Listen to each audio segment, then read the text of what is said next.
I am so glad you convinced me that the family car should be the Defender 110. It is so beautiful inside. It's so comfortable, and it just feels indestructible. Yes, it really is. I've been waiting a long time for the new model to come out. The Defender 110, I'm telling you, it's my favorite car of all times. It's my third one. You know, I have stories of going off-road. The guy managed the group. He was like, what are you doing in this beautiful car? I'm like, I'm going off-road. He's like, are you sure? Because you can use one of ours. And then they look like Mad Max cars. I'm like, no, we're going to do this. And he was shocked. Wow. Well, it's great because the Defender has been reimagined for 21st century adventure, and its unparalleled off-road ability, as well as its robust interior, are invaluable whether you're headed towards uncharted territory or just a weekend of exploration. The Defender 110 tackles challenging surroundings with absolute confidence. The SUV conveys strength outside and in, featuring peerless technology like an intuitive driver display and an award-winning infotainment system. That's my favorite part, to keep you connected no matter where the journey takes you. Adventure is unique to everyone, and so is the Defender. Choose from the two-door Defender 90, the four-door Defender 110, or the larger Defender 130 with the ability to seat up to 8 passengers. You'll find uncompromising performance in all three. So pack up and go even further with the Defender 110. Learn more at LandRoverUSA.com/Defender. Capella University is rethinking higher education. With its game-changing FlexPath learning format, you can earn your degree on your schedule and fit your education seamlessly into your life. Imagine your future differently at capella.edu. This isn't your average business podcast, and he's not your average host. This is the James Altucher Show on the Choose Yourself Network. Today on the James Altucher Show. You 100% know they're going to say no, and so why spend so much time? And you do this every day, writing so many people when you know they're going to say no. And this applies if I'm a businessman writing to someone to set up a meeting or sales or relationships or anything. There's some subtleties and some nuances between asking and being annoying and getting a no and eventually getting a yes. So I want to explore those nuances. I think you try and think of their ends in mind. What do they want? They want to get publicity for their people over there. They want to be treated fairly. They want to sell books, sell albums, promote a show. And so we can do all that for people. We have a very big following. We have a loyal listener base. We have something that they're going to be proud of.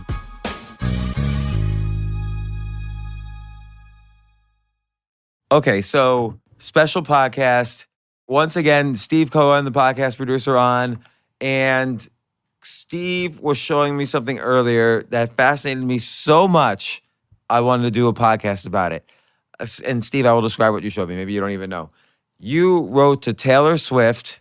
You emailed, I guess, her agent or whatever. Who'd you email? I emailed her publicist. You emailed her publicist and said, hey, can Taylor Swift go on the podcast? Something like that. I'm shortening it. Sure. And you probably gave some good reasons and blah, blah, blah.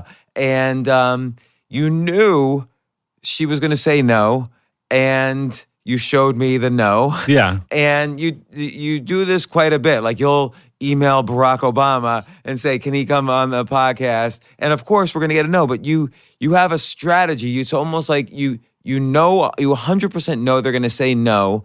And so I've never done this strategy. Like why spend so much time? And you do this every day, writing so many people when you know they're going to say no. And so then I have some follow-up questions.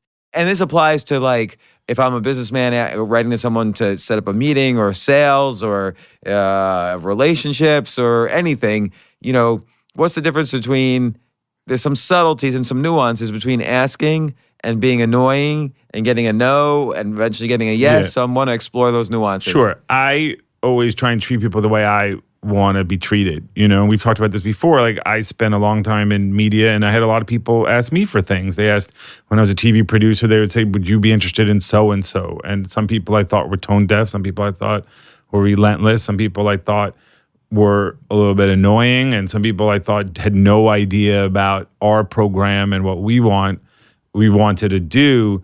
And, it was like they're trying to sell milk in a hardware store or something. They had no idea about what our show did. So like you'd immediately be turned off. But with some of those situations, So they would write. So just to understand. Yeah. They would write you saying, "Hey, producer of your show, can I be on your show? I did this, and this." Yeah. And so, And you would say no because they were an obvious no. Yeah. Or like obvious no. And, fast no is the next best thing to a yes, so you have to just kind of. Why is it fast no the next? I don't Because understand. then you're not wasting all that time on, well, are they going to do it? Or, look, you'd want to hear a yes, obviously, but if it's, and in the best of circumstances, you want a no with some qualification or some hope involved or something or a reason where you can feel better about yourself. But like why. Taylor Swift, there's a 100% chance she's going to say no. Yes. And not give a reason. Yes, and they'll say, hey, but in this particular case, this woman said, hey, Steve, great to hear from you. Wow, it sounds like you're doing great. And in our case, maybe they'll think, well, why not? Why not do it? You had other entertainers there who were really prominent and people, and as incongruous as it is, I personally listen to James, that publicist. I'm sure Taylor Swift is not sitting in Nashville listening to the James Altucher show, but if you are, thanks for listening, Taylor. And we use Taylor in quotes because you do this strategy every single day. I do it a lot, but I'm not like at sea at the beach and I'm sending a message in a bottle. Like I have an idea of what I'm doing, and like we've said, you either win or you learn. Like you learn from it, and But how do you avoid, like you were talking about the people who would, when you were producing a TV show, people would call and say, hey, can I be on your show? And you would get annoyed. How do you avoid being annoying to Taylor Swift's people? To their people, you kind of ask, and and it's interesting because speaking to you helps me clarify the way I think. And I remember, last time, we spoke, I talked about how do you get people to a party? You invite them early, you invite them often, you tell them who else is at the party, you be a good host. And then afterwards, I realized like a corollary to that, a fifth thing I would say is, what other parties they're going to. And so, okay, if Taylor Swift did Tim Ferriss's podcast, I would feel like, wow, if you like Tim's or Seth Godin's podcast or any number of Brian Kaufman's podcast or any number of people, and I would be able to say, okay, well, it's not totally implausible. And I can conceive of a way in which, it's not totally implausible. It's not ridiculous. Like, so you build, so essentially what you're doing is, they're going to say no, but you build a plausible enough argument that they can't be annoyed. Yes. And it's not like you're begging. It's not like you write back and say, no, please, she should go on. After they send the no, it's not like you write back and say, oh, please, I know she's going to be doing a concert for 5 days in a row at Madison Square Garden. She should go on then. You stop at the level of annoyance. Yes. I mean, I'm not going to say, hey, let me get on the next flight to Nashville and I'll be outside her place. And, but I think that, I stop at the level of annoying and you say, you hope and you say, thank you so much. Please let us know if you ever want to come to a podcast, which, or if you have anybody else you think might work for us. I think right, because you're writing to the publicist. They might have other people in their network. Yeah. And so you're just trying. So it seems like there's two purposes. One is, or several purposes. The first is they might, 1 in a million chance they might say yes. Yes, sure. And by the way, it's kind of funny how we can get people, but sometimes people as successful and famous as, like, let's say a Richard Branson will come on, and yet there are some people that seem so out of reach, like a Taylor Swift. Sure. That, and I don't know why. I don't know what the formula is. Like, who was the type of person that feels out of reach? But Taylor Swift feels amazingly out of reach somehow. But there's the 1 in a billion chance she says yes. Then the other reason is, you build a plausible enough argument that her publicist sees that this is legit, so that she starts thinking of maybe other people she could help. Sure. Because you're allowing her to succeed at her agenda, maybe not with Taylor, but with other people that publicist is involved in, so that maybe there's a yes. Then the third thing is you're letting these publicists simply know what you're doing. You're just keeping in touch, so you're always on the radar. So a year from now, if she's working for someone else, and we're doing something else, Yes. there might be some way to do Absolutely. this. I think ultimately, and I felt this way when we started, and you know, I used a sports analogy, like the best teams don't keep recruiting, they select. But I want us to be open-minded and to have a push towards us rather than a pull. And I think like the more, if you want to have the world, if you want to have the world at your disposal, you have to go out and meet the world halfway. And But let me play devil's advocate. I'm yes, sorry please. No, go ahead. But like asking when you asked, so you ask a lot of people, Yeah, of course. every day, and of course some say yes because we do have guests on Yeah, the podcast who are sure. amazing. And again, you build this plausible argument so she could potentially weave an argument to say, yeah, this might be good for Taylor Swift for some reason. Yeah. But at what point, does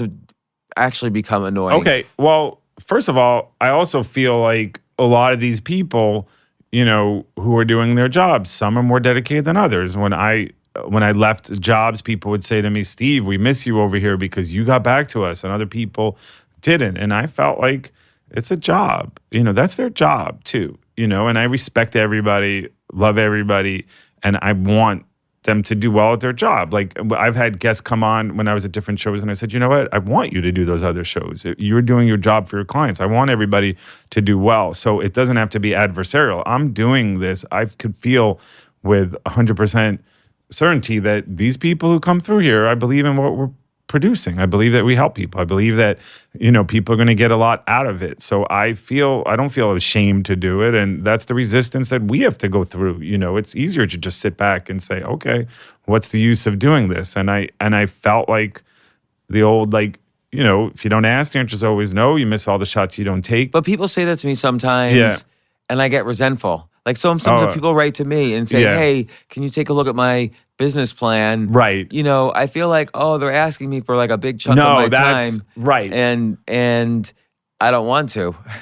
Well, that's the old hey, I'd like a book on chutzpah and I want you to pay for it. I mean, I think it takes them a couple of seconds or something to say thanks, but we're busy. I expect them to have a lot of people wanting them, and they should expect that as their job, to do that. But I try and be very appreciative to them. I try and be very appreciative, and I know that in the event that some of these people come on, they'll be like, wow, this was a different kind of interview. They were, he asked me about entrepreneurship or how I overcame this. And in that sense, I feel like we're offering something, not taking something from them. Like some of these other people who are asking you to do things, they're not intrinsically saying, well, how does this help James? How is it a win-win? And I think it's kind of like that joke where Reverend Jesse Jackson used to say, well, that's like a ham and egg sandwich. And he would say, well, what's that? And they said, well, the chicken says, sure, I just have to give up an egg. But the pig says, whoa, I got to give up a leg. It's not equitable. In this case, okay, you say no and move on. But I think from my perspective, this, like I've said, is a privilege and a responsibility. I know that there's a greater good out there for it. But I also think Derek Jeter used to say, in life, when he would play baseball, sometimes you lose and sometimes you get beat. And if you get beat, hey, the other guys are better, or they have another reason, or they're picking a show because they have more viewership, or we don't have enough for it. But if you lose, you don't even try. And you'll see somebody else do it, and you'll be like, wow, we should have asked, And so I don't want us to have that kind of situation. And you don't know, and you just kind of periodically go, and sometimes you shop for things in season, and sometimes you shop for them out of season. And we have to kind of... What's in season mean? In season mean, okay, I thought about it today when I was looking at James Comey. Now, we may or may not have a white-hot passion to want him, but... interesting guy. And maybe 2 or 3 months ago when his book was on there and he's doing every single network show, we may say, you know what? We're not going to get him because you have to let the big dogs eat first. But a month or two down the line, maybe it's out of season and maybe it's a little bit off. And he's like, okay, it's less crowded and we can go in and say, you know what? Sales are slumping and we can provide value to them over it. Or we can get a different perspective that somebody else didn't have. And I just think, again, for us, we have to believe in what we're doing. We have to advocate for ourselves. Nobody else is going to do it. And I don't think it's implausible. And I think in a lot of these cases, I'm a very experienced person at this. I've done this for a long time. And it's the old, like, why not you? Why not us? Why not our show? And for those listening outside, if you have really great people, please send us. And we want to put the best show together. Like, it's great. Like on a day like today, or recently we interviewed Seth Godin or T.D. Jakes, and they were great conversations. And I think you, again, not to sound like Smithers with Burns, but like you were able to get stuff out of them that other people probably couldn't. So, okay, so what makes a good ask? Because I feel like I'm not good at asking. I feel afraid that they're going to either say no or think I'm foolish. Or I think you try and be very direct, and you try and think of their ends in mind too. You know, the old Zig Ziglar, you get whatever you want, helping enough other people get what they want. What do they want? They want to get publicity for their people over there. They want to be treated fairly. They want to sell books, sell albums, promote a show. And so we can do all that for people. We have a very big following. We have a loyal listener base. We have something that they're going to be proud of. Like Keith said, a thing of beauty is a joy forever. Like they can listen to it a year from now and be like, wow, you know, if somebody wants to hear me, what I have to say, they could hear it on James's show. It's a great endorsement for what I want to do. Like today, you probably asked a bunch of people. How do you select who to ask, even knowing that they're going to say no? Yeah, I try and like in the past week, who did you know would say no? Other than Taylor Swift, who did you know would say Paul no? McCartney, I knew was going to say no. So you asked Paul McCartney. Yeah. Did he say no? He himself didn't say no, but his person, Steve Martin, and how said did you no. construct the? I said, hey, have to ask, it's like, any chance, Sir McCartney's free. Thanks so much, Steve. He's not, and I said, But it doesn't okay. sound like you constructed an argument. You just like blindly asked.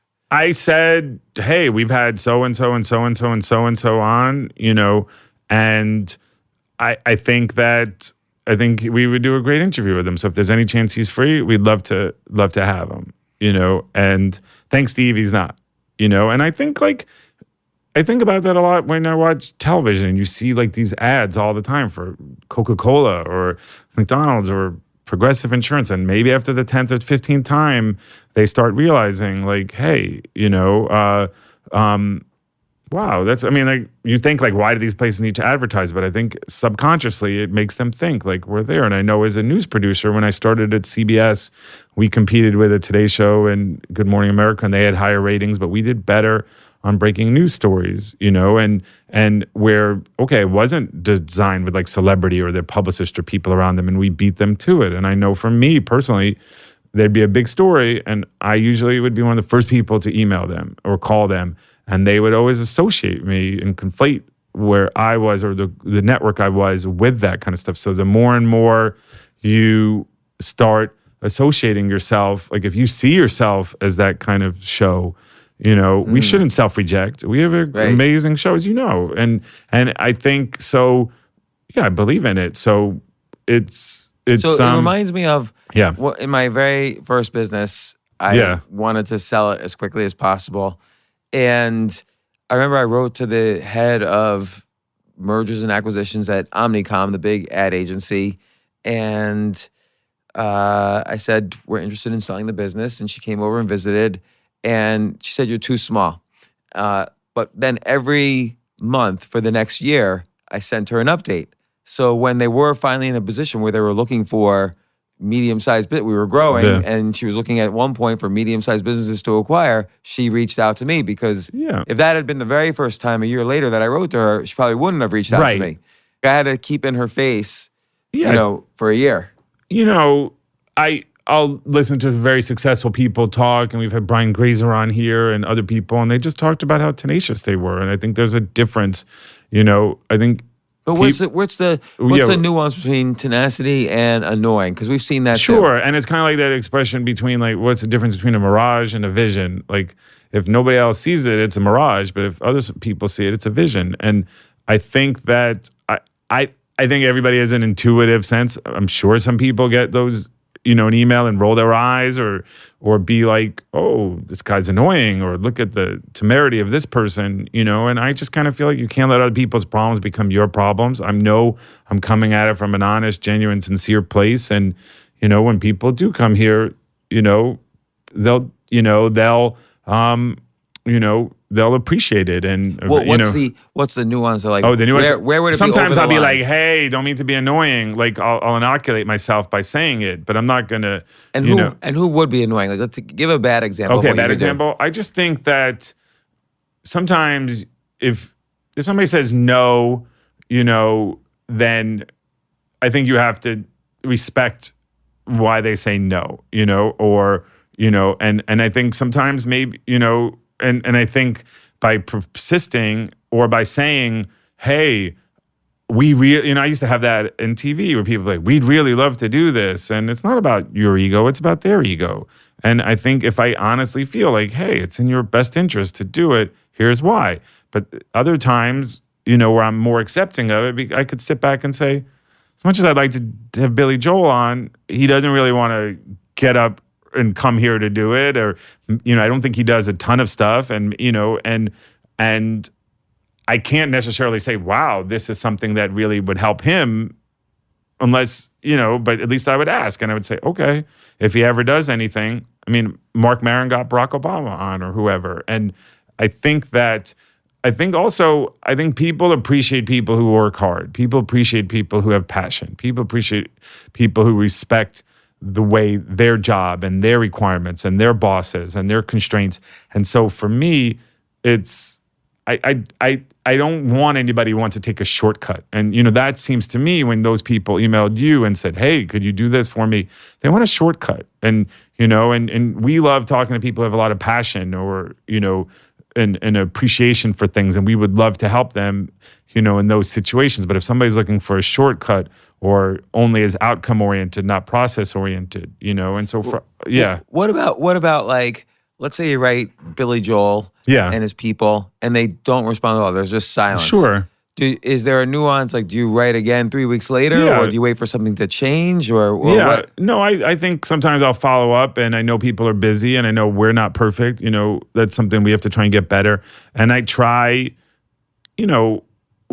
I think, like, I remember, and hopefully we'll have him on soon. Don Miguel Ruiz wrote the 4 agreements where it's like, don't take things personally, always do your best. And I think I try not to take things personally. And I think that, but I also feel like I remember dealing with somebody and, I had emailed her a few times about a particular guest, and she was somebody I knew. And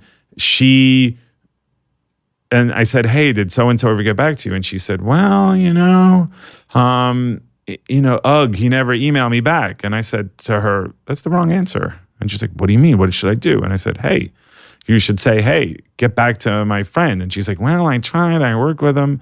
And I said, well, if you want to make omelets, you're going to have to crack some eggs.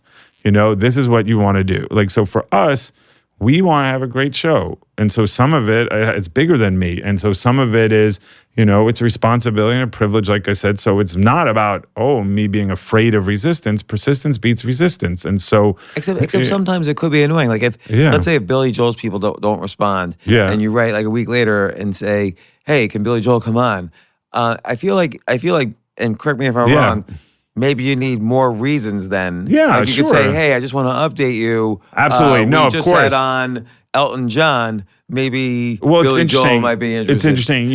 We have a mutual friend, Jillian Siegel, who I thought wrote a terrific book, called Getting Here, which talked to all these very successful people. And I think one of the things that she did was when she would repeat asking, she wouldn't just forward it. She wouldn't say checking in. She would send a fresh email to allow that person to feel like, hey, I just got this here, to let that person off the hook so that they didn't feel guilty and to start off, fresh. And so I'm careful with the words I use or how I do it, and that's why I try and be like, hey, no, I'm annoying. I know I'm neurotic, but here's why I think it could be good. And you give fresh content. I give fresh content, or you could follow up with that person, that same person, and say, in this case, this person's a wonderful woman named Claire Mercury, and you could say, hey, you have Christy Brinkley. We'd love to have her on, about her book or wine line, and let us know, and you'll come.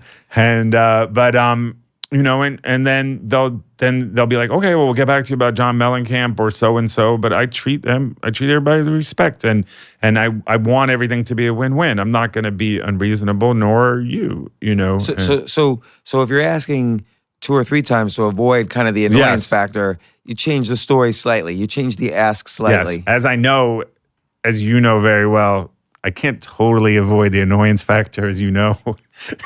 It's like I'm gonna probably be annoying, but no, you try and minimize it, and right, and I think that, and also it seems like you have a strategy. Sometimes on the flip side, somebody will want to come on the podcast, or let's say someone wants to come on your older shows and so on. Of course. You have a very good connect the dots strategy. Like, okay, this person's represented by this agent or manager. Let's, we'll put on this person. Now we can ask. Now we have an extra ask that we can do of the agent or manager. Do you find that works or not really? Probably not, because it's probably like what we've said. Like, I think it depends on the person. I've done that a few times and it worked because the person had integrity, and that the other person had a lot of control over both those people. And we're like, okay, I'll give you this person if you do this person. And I could see a reason to do both of them. Yeah, someone recently pitched me and said, hey, can you come on my podcast? And I did a little research and I saw, he was on some very big podcast. I didn't know him, but he was on some very big podcasts. So I figured, okay, this may, I don't know him, but and I'm not trying to just game it like, he knows him. So, but I figure, okay, there's interesting content here that could happen. And so I said yes in that case. But if someone just out of the blue says, hey, can you come on my podcast? Most of the time I'll say no, because I won't know the person or anything. There won't be the plausible reason. Yeah, I just think that, okay, we tried now, or then, and that's one reason why I try and read the newspapers, or, because we forget about stuff too, and you'll read and you'll say, oh, wow, I really need to get back to Spike Lee. He's got that new movie, or, or so-and-so, or, geez. And now that you wrote to them 6 months ago, your name is still fresh in the memory of the publicist. I had a problem with people I worked with, and that's fine. It's the old, like, how come everybody drives faster than you's a lunatic and everybody drives slower than you's a cripple? But I felt that I would always do my best, and I would try to do my best. So, like, if there was a story, even if you weren't going to get them, at least I had their contact information handy, or I knew where to get them. So next time I could, be quicker or something. So I have it. So, if you ever said, oh, we needed Paul McCartney, I would know where to go. And I usually... And it's just working hard and doing your best and treating people the way you'd want to be treated. So, like, I think I have a gauge for when I'm annoying or pushing it. But, like, we just did that podcast about the Beatles. Actually, you should write back to Paul McCartney and say, look, we just did a whole podcast. Yeah, I'll do that. Like if we reach out to Serena Williams and you wrote this beautiful piece about that, or the Wu-Tang Clan, and they may say, why should I be on this guy's podcast? And I'm like, well, he used to do their websites, or he used to breakdance, or he's a really bright guy, or Akon, you're into Bitcoin, and James is really knowledgeable about that. So I think different people are going to have a different reason to do it. Like Jerry Seinfeld was a very big Mets fan, so he would call in to Steve Summers at WFAN, and it seemed he thought he was funny and he liked him. And so, I look, we're not kind of like in Dumb and Dumber where she says, well, what are my chances? And she says, well, 1 in a million. And he goes, well, what you're saying is I have a chance. I don't. Well, what's your worst experience with this? Like, what's the time when you asked and you probably did go over the line and you even felt bad? I felt, there was one time where I dealt with somebody and I just remember he was so abjectly, like, blunt and rude, and I just kind of was taken aback. And then I felt like, it went sideways, and he was like, Steve, you sound like an entitled child. And for this podcast? Or for this podcast. And I who was it?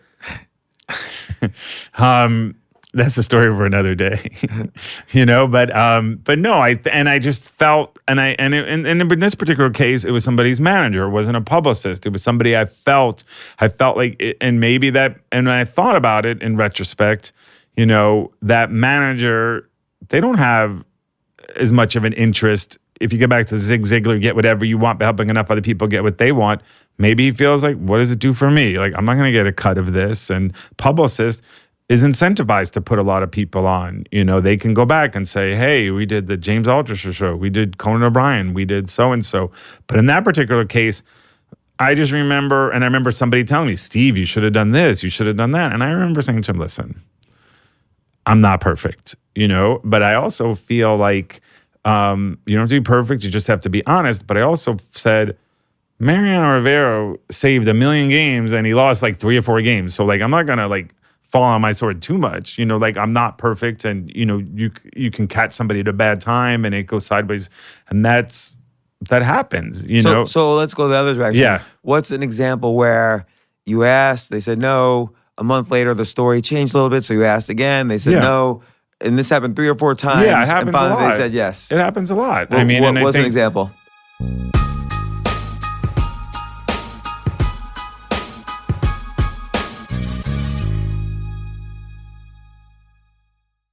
You know what I love about fantasy sports is that even though I'm not going to be a great basketball player or a baseball player or a football player or whatever, I feel like I get to participate and make decisions and use my knowledge of these different leagues or these different sports to compete. So it's like I can pick my team or I can pick my favorite players, and I could use my knowledge to make predictions and maybe even make money. So with the basketball season here, you can now pick combo projections across football and basketball from the Specials League on Prize Picks. This is a league created specifically for combo projections that include 2 or more players from different sports or leagues. Want to play alongside some of Prize Picks' favorite players like rapper Meek Mill and comedian Andrew Schultz, who's also been a guest on this podcast, and I've been a guest on his? You can now find community plays under the promos tab of the app to view entries for some of the biggest names in the Prize Picks community each week. Look, Prize Picks even offers a reboot policy so that your entries stay in play even if one of your players gets injured.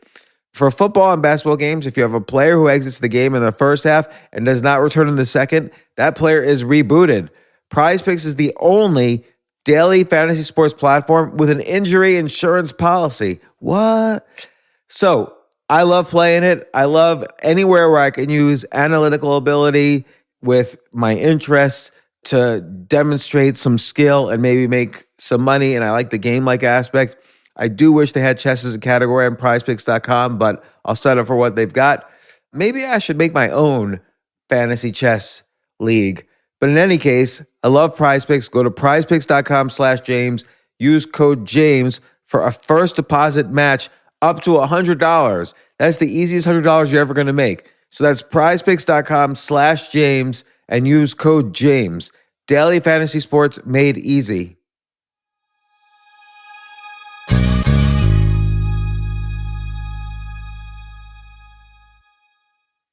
The future of learning is definitely online. Like, it's such BS that you have to spend $200,000 or take $200,000 in loans and go to some fancy school when it's useless. It doesn't guarantee you a job. Most employers, including me, do not care about degrees or grades or anything like that. We want to care that you love what you're doing, that you know what you're doing, in some cases that you have experience or that you're willing to learn. But people in general love learning and are curious. Like, the key to success is curiosity. And I think masterclass.com is the perfect model for online learning. I'm really happy they're sponsoring this episode. If you're going to give a gift, give the gift of learning. Masterclass makes a meaningful gift this season for you and anyone on your list, because both of you can learn from the best to become your best, from leadership to effective communication to cooking. Let me tell you some of the classes I've taken. I've taken comedy from Steve Martin. I mean, can you believe I can take a class from Steve Martin on comedy, or Judd Apatow, my favorite comedy director? I could take an actual class from him on writing. Wolfgang Puck on cooking. Dan Brown on writing, or Judy Bloom, who's been on this podcast, on writing. By the way, Wolfgang Puck also has been on this podcast. It's such a pleasure. I try to take classes all the time from masterclass.com. And whether you're watching Masterclass on TV or listening in audio mode in the app or on their site, the quality speaks for itself. It's like these masterclass instructors are your own personal mentors that are going to help you reach the next level. How much would it cost to take one-on-one classes on comedy from Steve Martin or on chess from Gary Kasparov? You just wouldn't be able to do it. But it would cost hundreds of thousands of dollars. With a masterclass annual membership, it's $10 a month. Memberships start at $120 a year for unlimited access to one-on-one classes with all 180 plus masterclass instructors. So it's not just $120 for one instructor. You get all 180 plus masterclass instructors. Boost your confidence and find practical takeaways you can apply to your life and at work. And if you own a business or are a team leader, use Masterclass to empower and create future-ready employees and leaders. That's the real education in today's world. So this holiday season, you can give one annual membership and get one free at masterclass.com/JAS. JAS, of course, stands for the James Altucher Show. So right now you can get 2 memberships for the price of one at masterclass.com/JAS. Masterclass.com/JAS. Offer terms apply.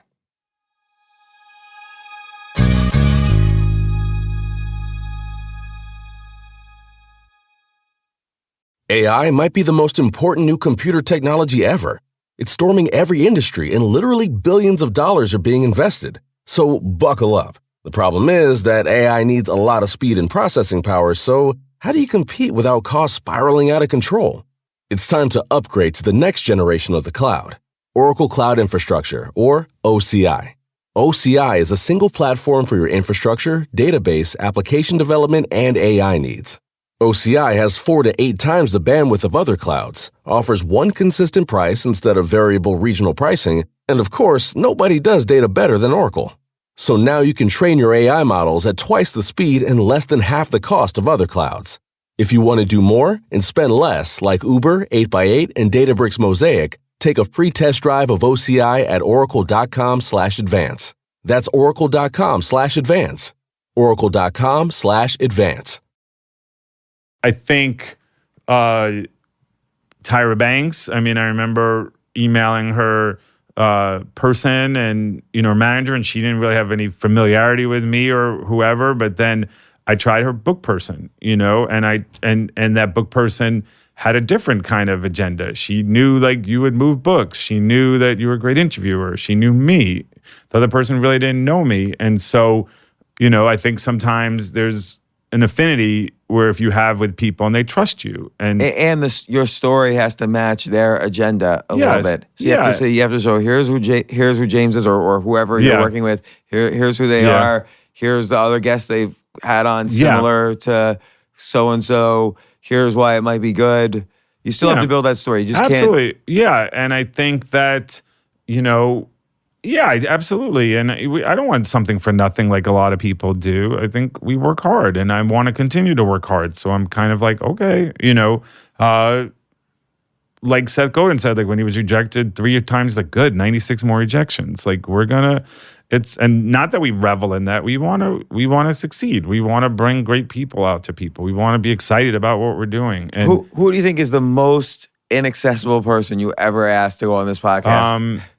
Well, Bernard Madoff, I actually thought, yeah, he's accessible. Why would he say no? Yeah, he's bored. The guy is just in jail making license plates. True. How did they say no to you?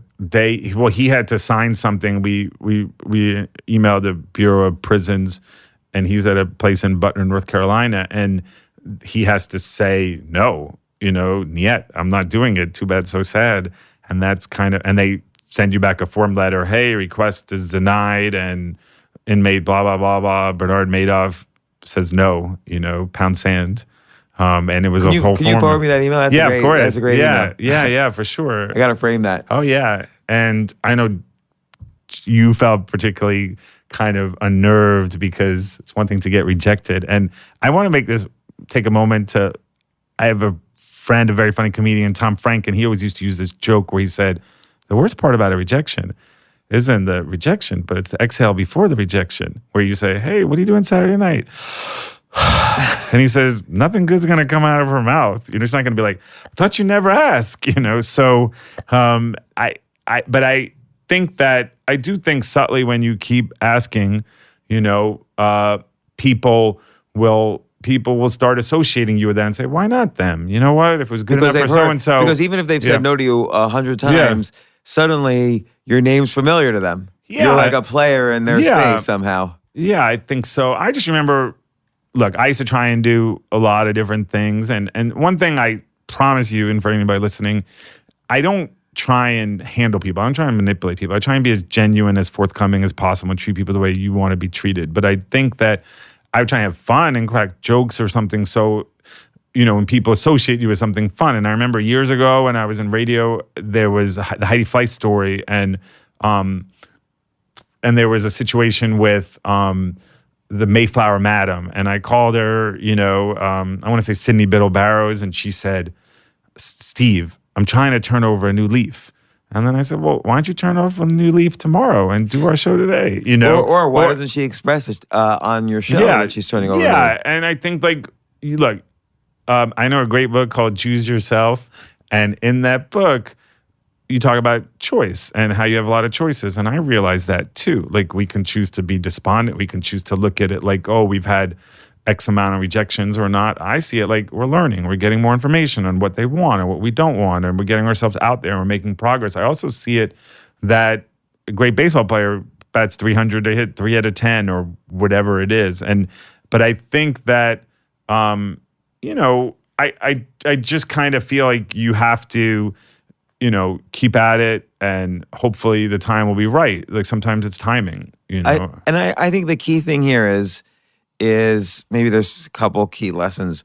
One is you find when the season's right. Yeah. So like Taylor Swift might not have anything going on that would, want her, suggest that she should communicate to this audience. Yeah.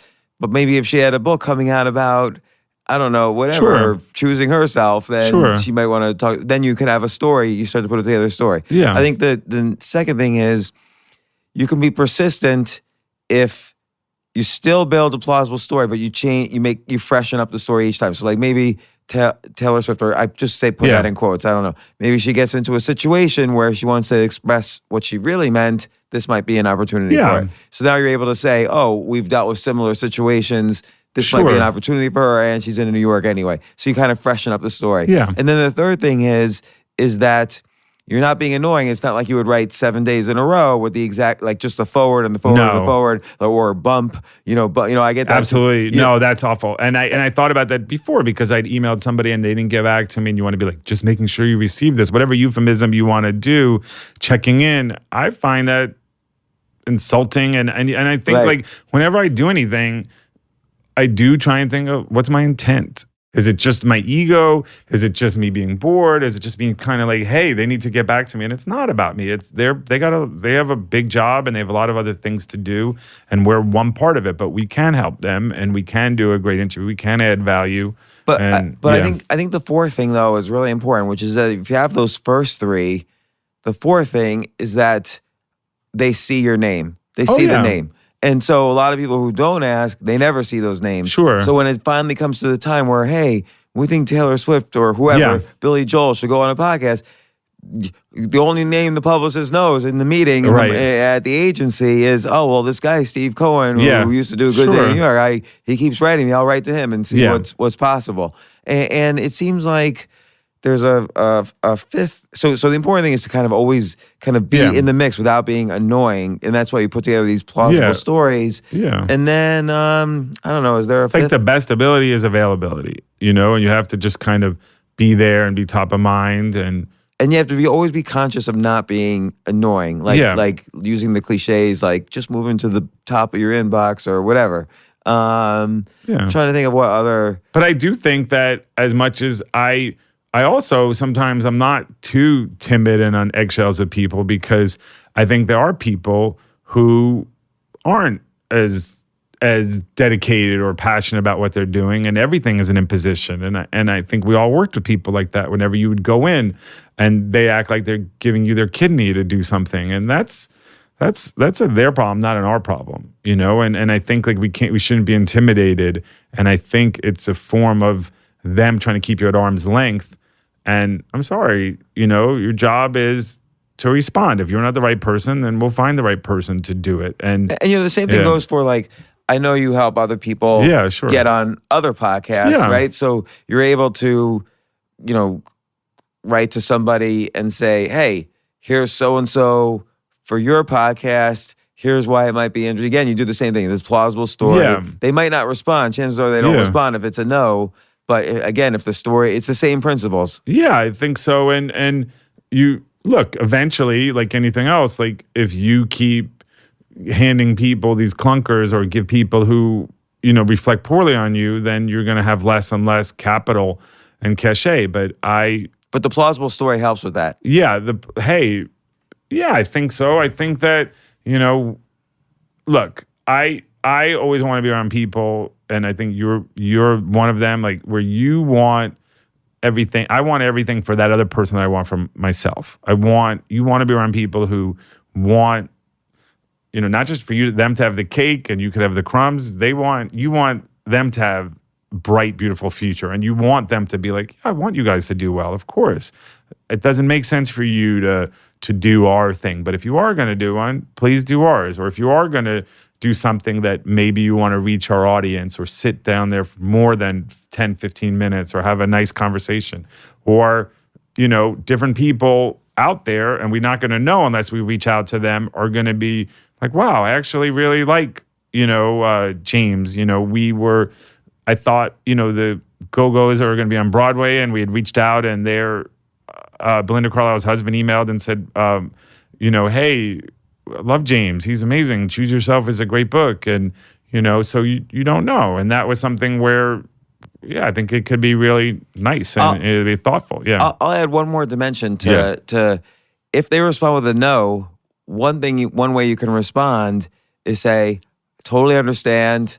We're always around. Yeah. We're big fans. Here's the reasons, just repeating the reasons why we're interested. But you could also say, listen, if Taylor Swift is considering podcasts, I'm happy to give advice about which podcast in the industry might be the best for her and overlap it most with her audience or achieve her goals the most. So this way, it's almost we're performing a service like out of the goodness of our hearts, which we would be because we'd want to build a relationship. Yeah, that's how we are. I honestly think that's how we are. Are we the greatest people in the world? Yes. No.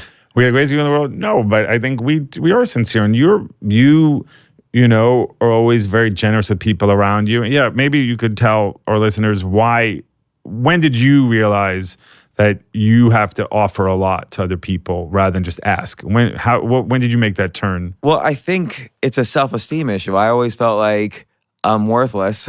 So I have to offer as much. I have to try to convince using logic as many arguments as possible, like why this might be a good thing.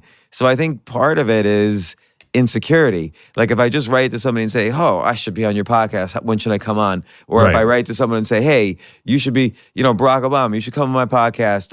What do you do in the afternoon of July 25th? Like that's almost too much confidence. And so, okay, given that I don't have that much confidence and also I'm reasonably intelligent, I realized that you have to build a story. You have to build a bridge between yourself and that other person and perform a service. That's why I say, hey, Barack Obama, even if you don't want to come on mine, I have some ideas about some good podcasts you could do. Sure. Particularly given now you have this Netflix deal to do documentaries and maybe, here are some TV-focused podcasts that might be interesting or fun. Yeah, I do something similar to that, but I particularly like when you would offer to take people for coffee. What was the revelation you learned from that? Okay, so that was in Choose Yourself. So first I wrote my 20 heroes, hey, can I take you out for a cup of coffee? And I realized, why would Warren Buffett, want to have a cup of, he doesn't need me to pay 60 cents for a cup of coffee with him. He just, automatically said no.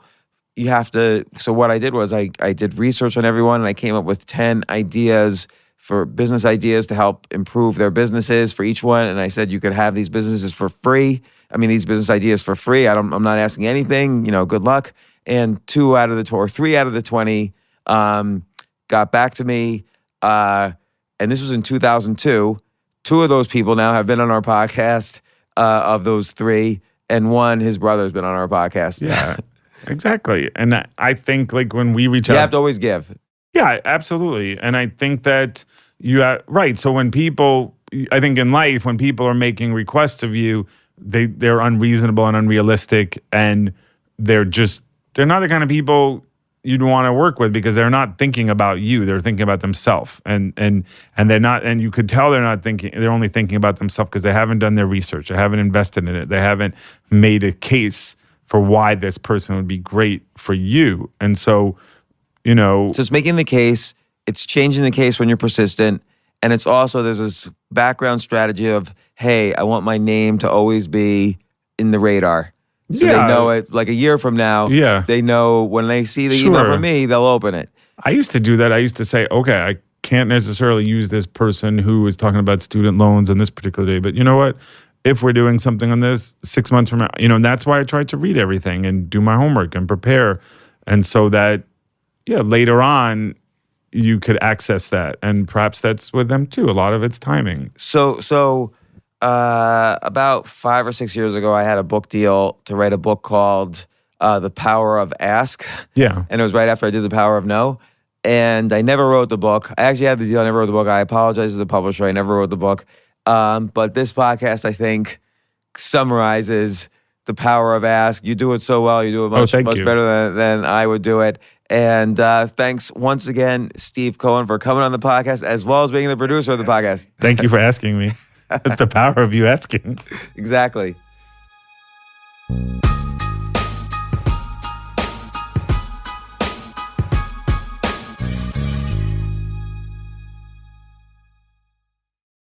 AI might be the most important new computer technology ever.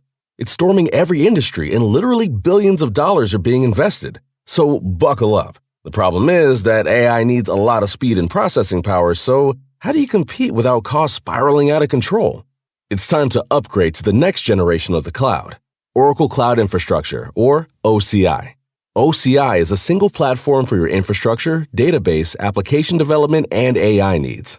OCI has 4 to 8 times the bandwidth of other clouds, offers one consistent price instead of variable regional pricing, and of course, nobody does data better than Oracle. So now you can train your AI models at twice the speed and less than half the cost of other clouds.